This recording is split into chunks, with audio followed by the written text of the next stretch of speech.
Le titre de l'épisode mis en avant aujourd'hui étant « Sang de mon sang », j'ai eu envie de me pencher sur la notion de parentalité, ou plus exactement sur la parentalité de substitution dans la saga Outlander. Un petit point sur le décompte, J-28. Alors vous avez sans doute remarqué le nombre impressionnant de personnages qui n'ont plus leurs parents biologiques et sont élevés ou ont été élevés par des parents de substitution. Cela vaut pour quasiment l'ensemble des personnages principaux de la saga, à commencer par Claire. Claire a été élevée par son oncle Lamb, après qu'elle soit devenue orpheline à 5 ans seulement. L'éducation nomade de Claire par son oncle archéologue la prépare à vivre à la dure, au XVIIIe siècle.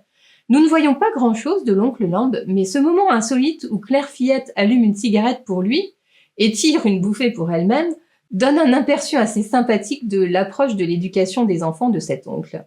Grâce à lui, elle devient une femme autonome et courageuse. L'oncle Lamb a donné à Claire les outils pour survivre et être autonome sans artifice matériel, ni stéréotypie d'identité féminine. Mais néanmoins, au début de l'épisode 1 de la toute première saison, l'idée que Claire convoite un vase, rien que pour elle, montre qu'elle a envie d'une vie plus posée. Alors il y a également Roger, il est adopté par son oncle, le révérend Wakefield, après que ses parents ont tous deux disparu pendant la Seconde Guerre mondiale. Roger possède un certain nombre de qualités, sûrement héritées de l'éducation de son oncle, profondeur de caractère, comportement de gentleman, grand intérêt pour l'histoire et doté d'un esprit assez irrésistible. L'éducation de Roger a été nettement plus traditionnelle que celle de Claire, mais tous deux ont été élevés par des universitaires un peu distraits. Leurs parents de substitution respectifs accordaient de l'importance aux ancêtres et à la civilisation. Et ce père de substitution est un point commun à Brianna et Roger.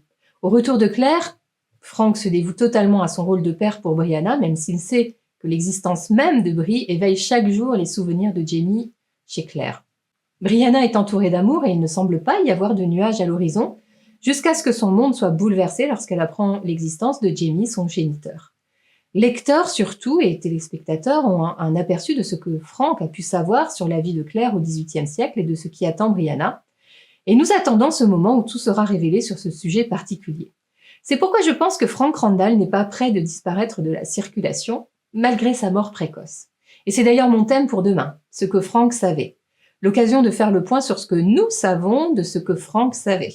Enfin, vous me suivez. Et je pourrais développer cette longue thématique de la parentalité de substitution encore pendant de longues minutes, voire des heures, mais cela ne s'appellerait plus une capsule. En effet, il y a Fergus, le seul enfant réellement et officiellement adopté par Jamie, qui lui donne d'ailleurs son nom, et puis Marcellie et Joanie, les filles de Lyrie, qui deviennent les belles filles de Jamie lorsqu'il épouse leur mère, et dont il prendra soin et se préoccupera comme de ses propres filles. Et puis il y a William, enfant biologique de Jamie, élevé par Lord John. Jamie, qui pour la deuxième fois a dû confier la chair de sa chair, le sang de son sang, au bon soin d'un autre que lui. Lui qui veut tant être père. À cette liste, nous pouvons ajouter Ian, qui quitte ses parents à 14-15 ans, en tout cas dans les livres, et que Jamie considère comme son fils, ou encore William Buckley, dit Buck Mackenzie, le fils biologique de Dougal et Gillis, adopté par un couple du clan Mackenzie, et même la relation entre Jamie et Murtagh, bien que le père de Jamie soit mort alors qu'il était adulte, peut aussi s'inscrire dans cette thématique. Puis de manière plus anecdotique, la petite Fanny Beardsley, qui a été adoptée par les Brown. Et si l'on demande à Diana Gabaldon ce qui motive cette caractéristique pour ces personnages, voici sa réponse. This question once a long time ago, but I was so nervous I don't remember the answer. My question is that you have very frequent occurrences of surrogate parenting in your stories. Mm-hmm. And I'd like to know where that comes from. Is it a special area of thought for you?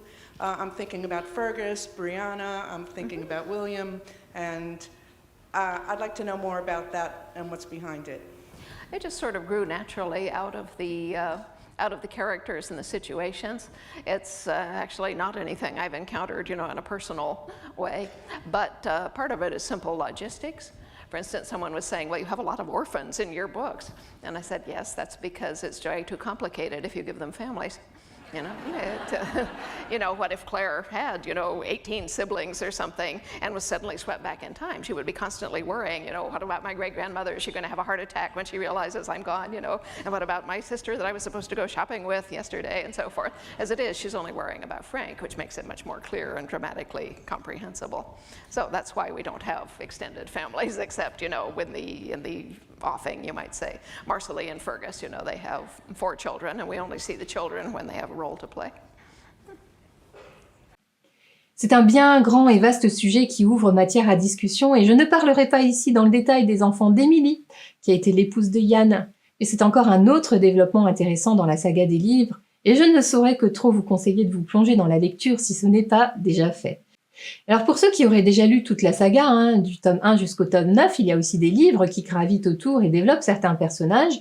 Les nouvelles de Lord John Grey permettent d'en savoir plus sur ce personnage, notamment sur ses années au sein de la Chambre noire britannique, ou encore Le Cercle des 7 pierres qui est un recueil de nouvelles, et on en apprend plus notamment sur la disparition des parents de Roger. Sur mon site internet, il y a la proposition d'ordre de lecture de l'ensemble de ces romans selon un ordre chronologique. C'est l'ordre établi par Diana Gabaldon elle-même, même si elle affirme que chaque livre peut être lu indépendamment des autres. Je vous donne rendez-vous demain pour évoquer ce que Frank savait. Prenez soin de vous.